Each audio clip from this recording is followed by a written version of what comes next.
Is our favorite creator, Peter McKinnon, wrong? Heavy title I got there. Peter released a video where he's making the James Bond watch ad better, but he might have made it worse. Whoa, whoa, please don't attack me. I'm not saying that I'm better than the great almighty Peter McKinnon. I wouldn't dare. So before you click dislike on the video and call me an asshole thinking that I'm better, actually, you know, maybe just slide over, just like a little bit and click the like button, because with the info that I will give you in this video, you'll make more money with your next shoot. Hit the like button. So let's start. Let me explain. A company, a brand has an objective, a goal, a purpose with the ad. In general in the advertising world,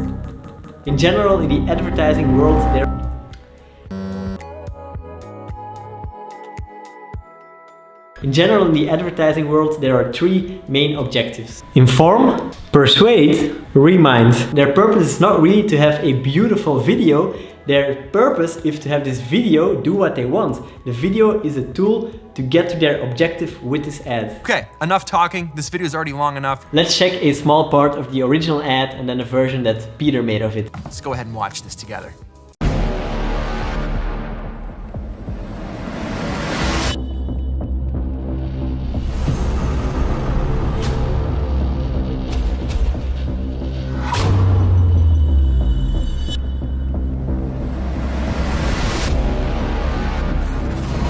Here is our version of the Omega ad for the new James Bond watch. Omega, you're welcome. Let's roll it.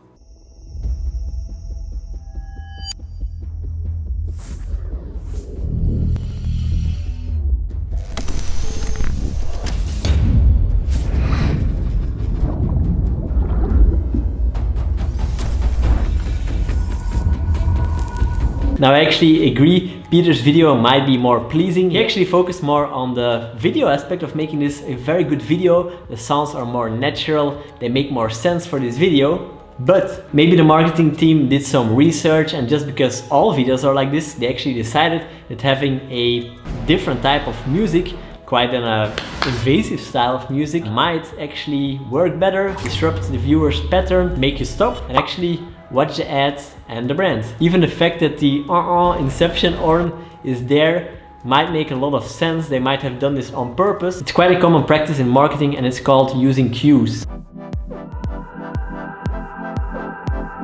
This one is actually genius, and I don't know if Peter did this on purpose or it just kind of happened. But in marketing, advertisement, branding, etc., you have this thing called cues. Now in some way, Peter was able to get one of the best cues possible, which is coffee. He just shows coffee so much in his videos. He loves it so much. He makes photos of it, he makes b-roll of it.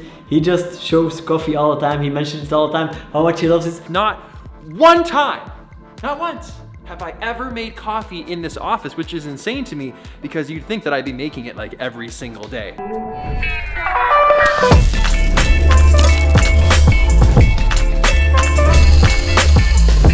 So much that now every time I have a cup of coffee, I almost think about Peter McKinnon. Cues are just things in life that remind you of something else. And because the fact that coffee is such an everyday thing, you almost drink it every day, such a better cue than, for example, something that is linked to a Ferrari, because a Ferrari you only see once a month or something, so you only get reminded of the other brand once a month, while coffee is just genius. It's all the time, everywhere. If people shoot a photo of coffee or make a story about coffee, they even tag Peter McKinnon in it, just because it's so linked. So Peter appreciates the fact that one of the most common things in life now are linked to you. Hit the like button. While I'm editing this video, I actually realized that Peter has so much more cues. The long hair, the tattoos, the silver rings. For example, you might have thought, what a fake phony Peter McKinnon with his tattoos and his silver ring, what a faker. That's a great job to Peter to actually claim so many very common social cues. These are all things that I learned by working with marketeers. I'll tell you a small personal story of how actually I started to think about all this stuff. I had this client coming to me and they were actually making these glasses, these types of glasses that you use